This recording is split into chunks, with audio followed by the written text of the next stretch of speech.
somewhere around there. I wasn't really into bush poetry at all, but I went to some friends of ours lived up in the Blue Mountains, and they decided we'd have a barbecue breakfast out in one of the national parks. And he brought along a cassette of Banjo Paterson poetry, and we were playing that while we had breakfast. And the more I listened to it, the more I thought, gee, I quite like that. So when I went home, over the next month or two, I learnt probably 3 or 4 Banjo Paterson poems. I think the first one I learnt was a poem called In the Droving Days, and then another one called Lost. And then I started to learn a few more, and we had a local folk club at Woy Woy where I lived, and they'd have floor spots, so they'd have a paid performer who would come along, but then they'd get people up out of the audience to do whatever they did, sing or play instruments or whatever. And so I got up and did a few poems, which gave me a bit of confidence. And then I used to get to Tamworth. My boss lived in Tamworth, was raised in Tamworth, and so he had a property up there we used to stay on, and we'd go to the poetry competitions. It was called the Golden Damper. It was probably the premier bush poetry competition in Australia at the time. It probably maybe still is. So I'd go along to that, and then in 2005 I plucked up the courage to have a go in the competition myself. And I made the final, the first attempt I made the final. I thought, oh, that's pretty good. So I went back the next year, and a little bit surprised that I won it. And a lot of people said, you know, no one ever makes a final of this thing at their first go. So I went back the next year and didn't do any good. And then I went back in 2007, and I won it in 2007. And then for about the next 10 years, I'd go in it every year and made the final most years. I won it on 3 occasions. I won it 2010, 2012. And then there was sort of an unwritten rule: once you won it 3 times, you stopped competing, you know, which I did. But by that time, I'd get invitations to perform at various folk festivals, mainly folk festivals, and country music festivals around the eastern seaboard of Australia. So, you know, I performed with the National Folk Festival on probably 8 or 10 occasions. The Gympie Mustard, Woodford, Port Fairy Folk Festival, and they're all very large festivals. It came as a surprise that I was good at it. As I said, I had really no great interest in it to start with, but then I've always been pretty interested in Australian history. So, and a lot of the poems, you know, dealt with you know, the colonial history of Australia and the droving and bush rangers and God knows what else, you know. And then as bush poetry sort of became popular again, it almost died out, you know, as a performance type setup. But it got a resurgence, you know, probably in the 70s, and you had the likes of Murray Harton and Mark Agliori and people like that who were actually making a living out of it, you know, out of bush poetry. So then the opportunities then became available for, you know, for festivals. So they never used to have bush poetry at a lot of the festivals, and then one guy decided they'd have what they call a poet's breakfast, because the theory was that the singers are all up till about 2 o'clock in the morning, so they're not going to be up performing at 8 o'clock in the morning.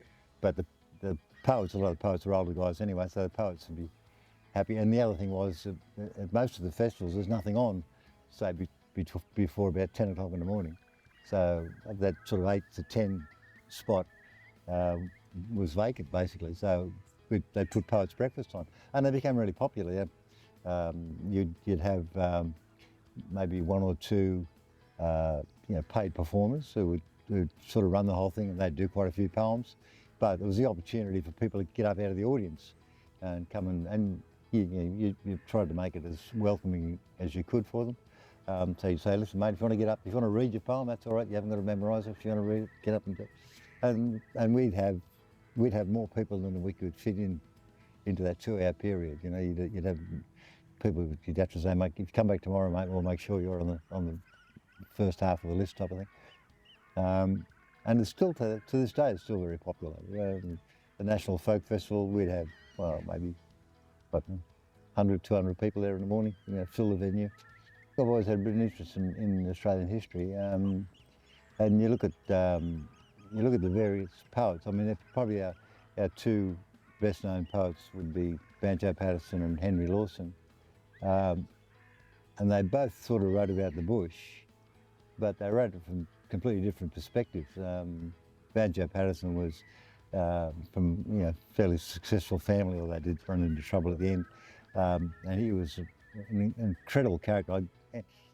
I'd suggest to anybody who hasn't read the story of Banjo Paterson's life to read it. His life was phenomenal. The things he did. He was not only was he a poet, he was a great sportsman. He was a jockey. He was a solicitor. He was a foreign correspondent, a war correspondent. He went over to the Boer War.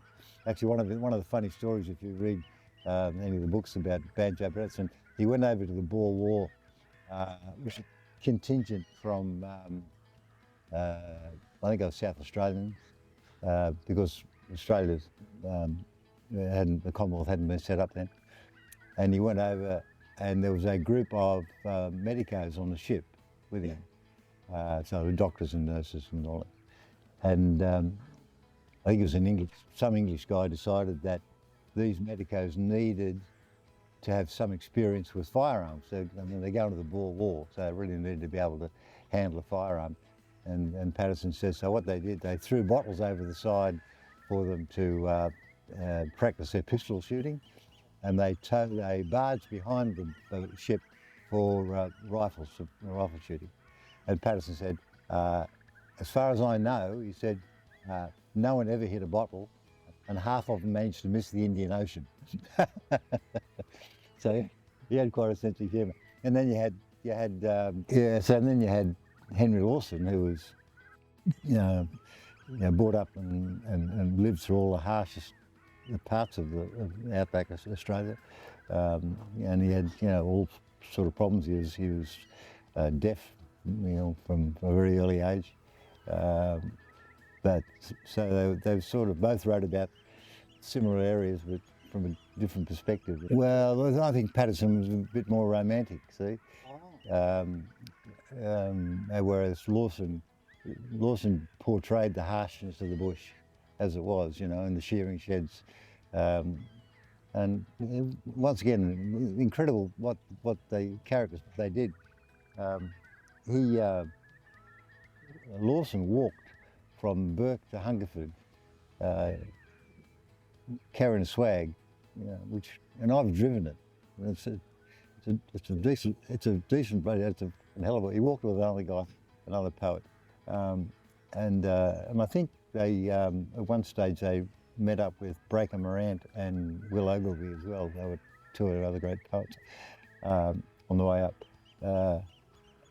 And Lawson had a bit of a sense of humour as well. He wrote back to his auntie in Sydney when they got to Hungerford. And Hungerford's right on the New South Wales-Queensland border. He wrote back to his auntie in Sydney. He actually asked his auntie to destroy the letters, and thankfully she never did. And he said, we cancelled Hungerford for the night. There's an interprovincial rabbit-proof fence running right through the middle of town with rabbits on both sides of it. He said the fence is a standing joke amongst Australian rabbits. And then he turned around and he walked back to Burke again. Yeah. And he worked in the shearing sheds, so he'd done the hard yards, and whereas Paterson was probably looking at it from a slightly more elevated view. They were different people. As I say, Paterson had a much more privileged upbringing. The funny thing was, when Lawson died, he was given a state funeral, and he basically died penniless. And And when Patterson died, I don't know whether he was offered a state funeral or knocked it back, but it was in the middle, it was just after the end of the war, so maybe they thought it was a bit too extravagant or whatever. But no, if you want to, anybody wants to learn a bit more about Patterson and especially the writing of Waltzing Matilda, go to Winton. And there's a fellow called Greg North who does a show up there, and you'll learn everything about Patterson and the writing of Waltzing Matilda. I like them all. I mean, some of that. A lot of the poets. I mean, I'm basically a performer. I do write some stuff. It is time to introduce the next gentleman on stage. Folks, the person who you're about to meet is the winner of the Tamworth Bush Poetry Competition with his original poem, Courting Mary. He was Reciter of the Year at the 2008 National Folk Festival in Canberra. He has a CD recently released called Lost with All Hands about the HMAS Sydney, a final in the 2009 Australian Bush Laureate Awards, a finalist at Tamworth in 2009 in traditional and original sections, and a winner in 2010, a committee member of the Australian Bush Poets Association. Please welcome Peter Mace.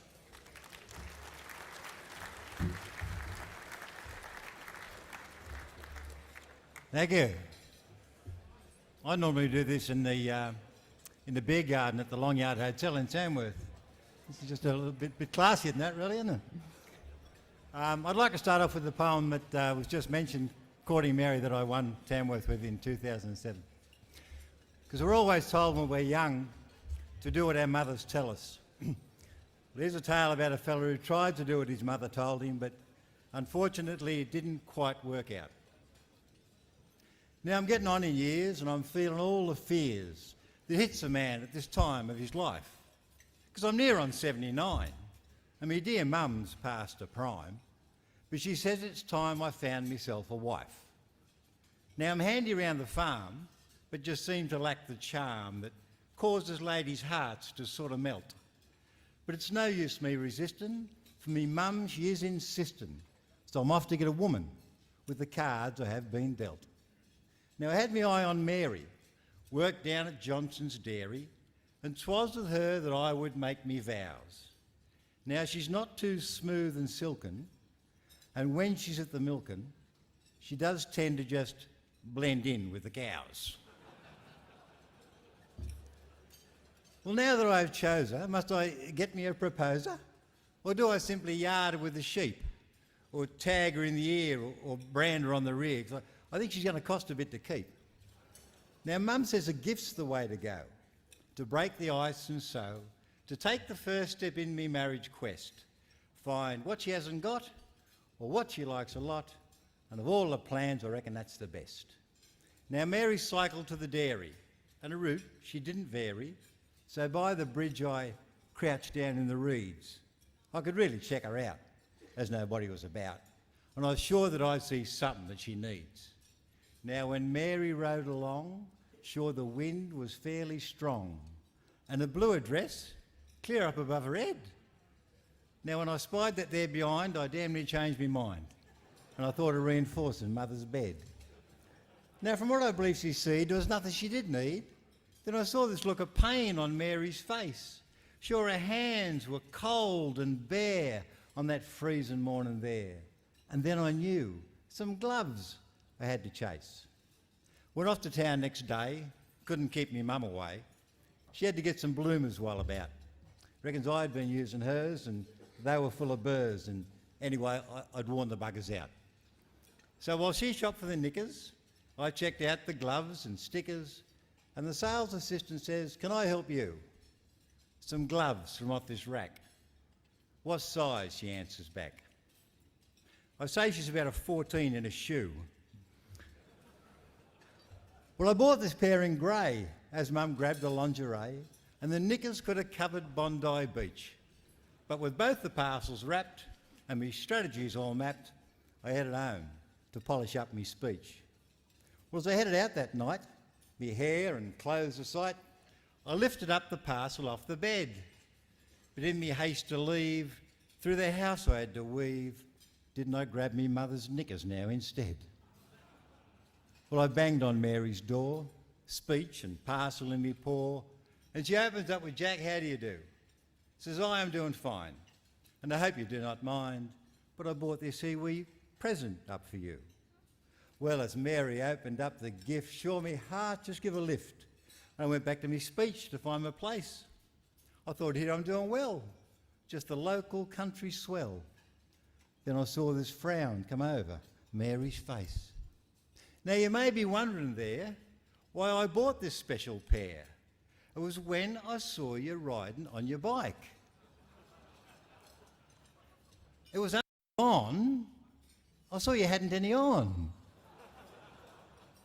And your skin was turning blue and crinkle-like.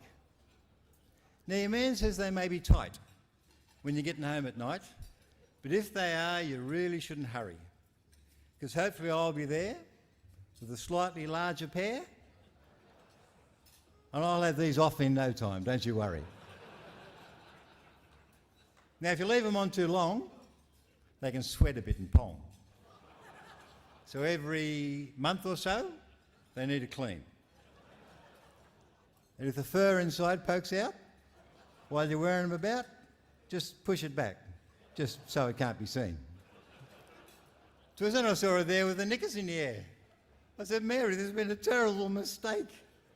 The misstuttered explanation was met with indignation, and I wish I'd stuck with mine or a cake.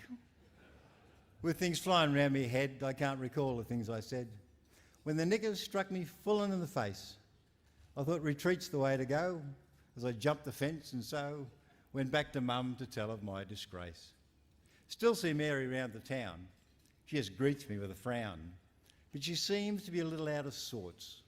Tells me to take a hike as she trundles on a bike, but now I see she wears those cycling shorts. Thank you. A couple of things I have written I'm quite proud of, but probably the traditional poets. I like Will Ogilvy. Will Ogilvy was a Scotsman, and he only spent 11 years in Australia. And when his biography was written, the biographer said he only spent that period of time in Australia. He said, but Australia got the best of him. And he kept writing about Australia when he went back to Scotland. So I like he's written some great stuff. Yeah, I like what he does. Just the way they put their words together and all that. But we've had some great poets, a lot of poets that people wouldn't know, Edward Harrington and people like that most people wouldn't know about. But once you get into it and you start to look around and discover some of these other poets. Well, one of our current poets who I've done quite a few gigs with, a fellow called Bill Kearns, and Bill Kearns has written some of the funniest poetry you'll ever come across. He wrote a poem about a guy sitting in one of those plastic stacker chairs at Tamworth, and his testicle dropped down in the chair when he stood up. The majority of the stuff that Bill would do is humorous, but I admire the fact that they can write serious stuff as well. And he wrote, I'll just do one of the shortish poem of Bill's. It's called Waiting for a Train, because I think Bill he worked in the hospitals at one stage. The station master sees the old man sitting on the seat. He knows he has no train to catch and no one there to meet, but the old man is a regular, so he lets him have his space as he watches every passer-by for one familiar face. But the people all rush by him as if everyone is late, so he settles back upon the seat and seems content to wait. For the old man has forgotten, and he lives within a dream. Time for him has no direction, like a lost meandering stream. Oh, Alice, love, it must be hard to do this trip each day, to that home to see your mother, that you couldn't stay away. And I know that while you draw a breath, you'll see she's treated right, so I'll be here to meet the train and walk you home each night. But the mind of man so fragile sometimes suffers from decay that leaves the body whole while all the memories rot away. And the woman who had shared his world, his laughter and his tears, his love, his life, his Alice, has been dead for 7 years. Her mother in the nursing home died 40 years ago, but the memories had died as well, and today he doesn't know. But a vacuum in his spirit ever draws him to this place, living out of ancient memories, ever searching for that face. The station master greets a man as he comes rushing by and stops beside the old man with compassion in his eye. "Oh man, you're a worry, but you don't mean any harm. Come on, mate, let's get you home. Here, lean upon my arm."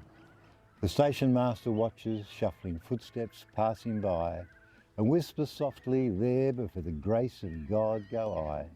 He knows that come tomorrow, you'll probably come again. Just a scrambled lot of memories sitting waiting for a train.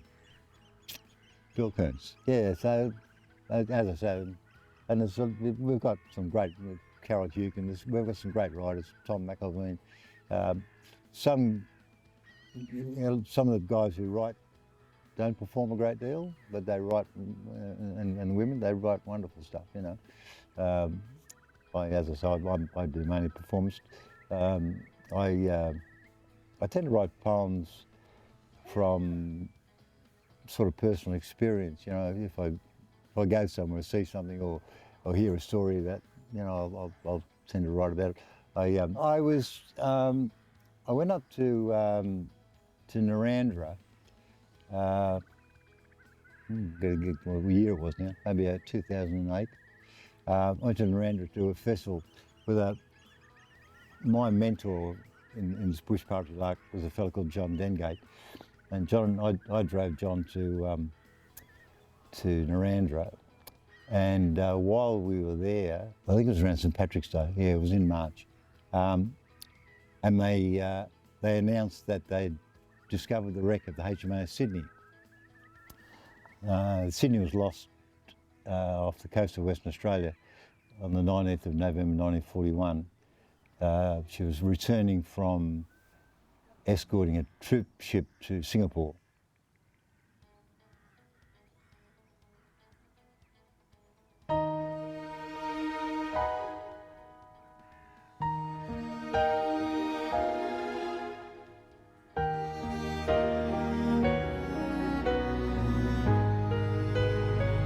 And there were no survivors on the Sydney.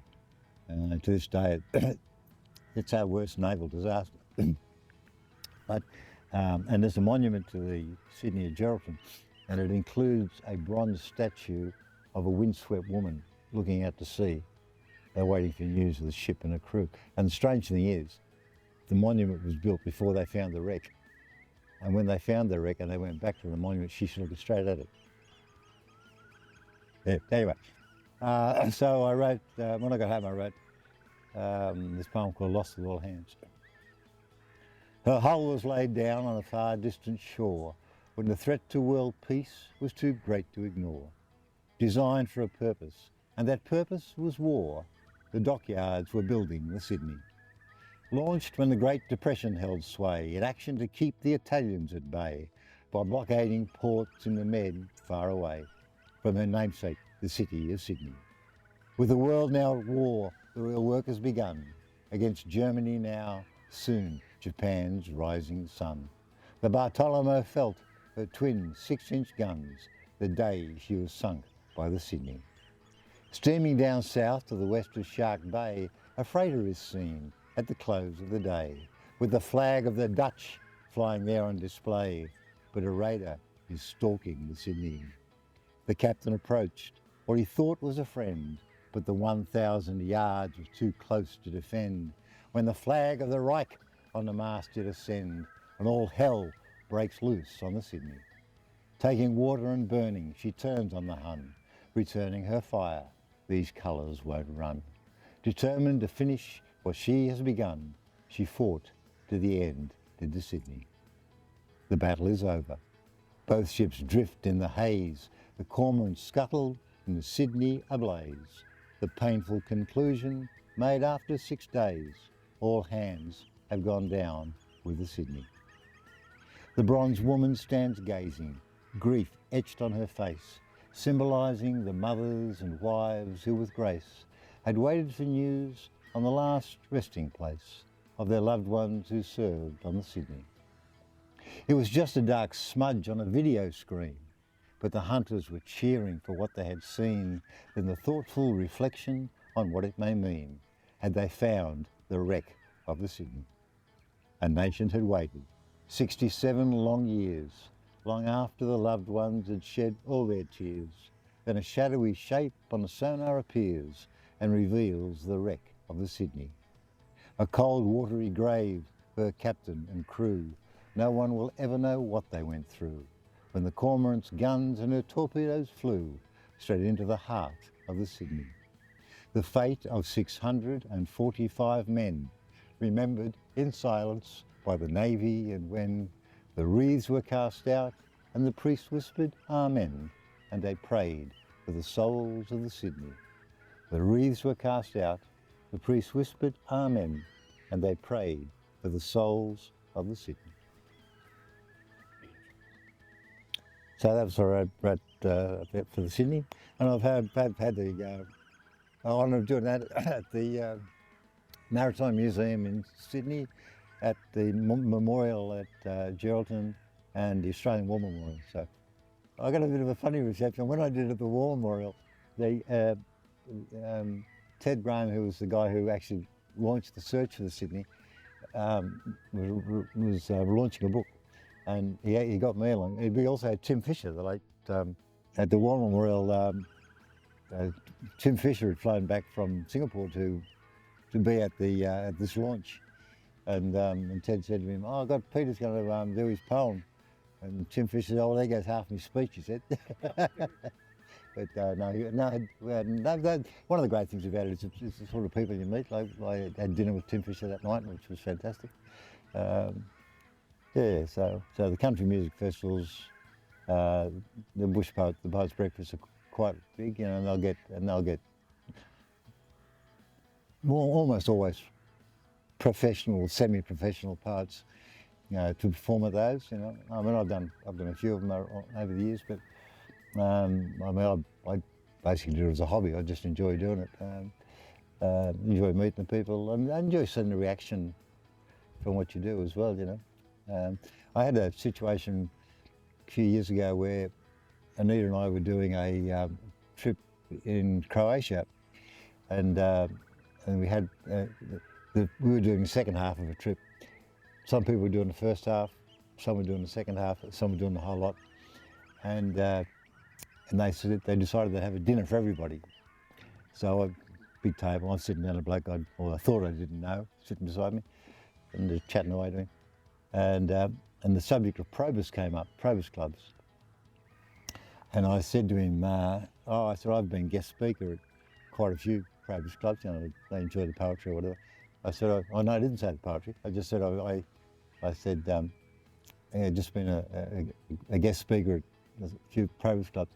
And he turned around to me and he said, I knew you from somewhere. And he said, you know what? He said, I didn't recognise your face. He said, I recognised your voice. He said, as soon as you spoke, he said, geez, and this guy was running a Probus club in Balmain, and they decided to have a dinner at Rock End Cottage, which was Banjo Patterson's grandmother's house at Gladesville in Sydney. Used to be owned by a fellow called Ross Pitts. I think maybe he sold it now, but yeah, so that was where Banjo Patterson had lived when he went to Sydney Grammar, probably from about the age of 11 onwards. Well, as far as the future of it, it's probably a little bit up in the air because we haven't got that many young guys doing it. You know, there are some, and the numbers are increasing. So hopefully, it'll continue to flourish. I think one of the problems is a lot of the younger ones are now into the slam poetry, and which is probably, you know, great entertainment for them. But I don't think it tells much of a story of either Australia's past or its present. Really, it's just another form of sort of entertainment without that sort of historical depth to it. As far as I'm concerned, my point of view, I'll probably just keep doing what I'm doing. I'd like to write more. I should get my bloody finger out and write more stuff than I do. I tend to just write stuff now if people ask me, you know. Actually, I'll do another. If you've got time, I'll just do one more short poem. I wrote a poem. I was asked to write a poem for return service personnel over a 4-year period. Each year they'd give me a different soldier to write about. And I had 2 Vietnam vets, and I had one guy who was on the small ships in the Second World War, which I knew nothing about. And they used to take these small trawlers and coastal ships and put a gun on them and send them up to New Guinea to supply the troops up in the Solomon Islands and New Guinea. But the one that stands out was I wrote a poem for a fellow called Chad Elliott. And Chad was a soldier who joined the army at the age of 20, and he was medically discharged at the age of 25. So he's in the army 5 years. So I called the poem A Veteran at 25, which is what he was. In 5 years, he was one of 5,000 guys who applied to join the Special Forces as a commando, and he was one of 8 that got through the training. He was shot on his second tour. He did 3 tours of Afghanistan at the time, in 5 years. And he was shot on his second tour. I mentioned in the poem a pot plant and a cigar. When I interviewed him, he had a photograph of one of these bushmasters that we're now giving to Ukraine. And on the front of it, he had a dead pot plant, which is a little marijuana plant, which is dead, and a big cigar in his mouth. And so I sort of put that into the poem, but unless you know what it's about, it sounds a bit silly. Yeah, so a veteran of 25. And Chad stands before the mirror as he pins his medals on and prepares to join the Anzac celebrations. Thoughts return to comrades lost and blazing desert sands, the heat, the dust, the endless operations. A voice calls out behind him as he prepares to march. "Wearing your father's medals," a lady cries. It is not the first time and it will not be the last. He smiles and lets the comments pass him by. 5 years of active service. It may not seem too long until you hear this young man's gripping tale. The term uncommon soldier is one that comes to mind as he relates his feats in great detail. 5,000 men applied to join the Special Forces. That number would be whittled down to 8, trained to be commandos, the fittest and the best. That training would determine our man's fate.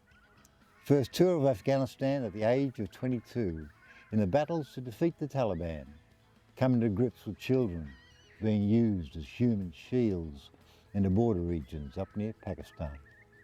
It was on his second tour, just another 4-week stint, 70 k's away from Tarankot. With Chad the forward scout, they come under heavy fire, the searing pain. He knew that he'd been shot. A bullet through his groin that blew half his arse away, held onto his weapon only just, as his mates sought to protect him and to stem the flow of blood, with the bullets striking hard into the dust. He lay there with a broken leg, shrapnel in his gut, with the temperature touching 55. "Prior one," he heard them say, through the racket and the pain, the code he knew, unlikely to survive. The Yanks sent in the chopper to save this young man's life. Flown to hospital in Kandahar, medevac to Australia, 6 months recuperation, but how he missed his pot plant and cigar. Whether for unfinished business or a simple stubborn streak, one more tour of Afghanistan, his last. Medically discharged at the age of 25, with all the skills and memories that last. As we sit and hear his story, midst the peaceful Aussie bush, of mates who gave, well, all that they can give, one can just be thankful men like Chad put up their hands so that we may live the life we choose to live. Chad Elliott. I did it Anzac Day last year at McMaster's Beach Anzac ceremony. And unfortunately, Chad was in America, of all places, in Texas. But his family came, and his son, who was about 6 or 7, had all his medals. The same. Yeah,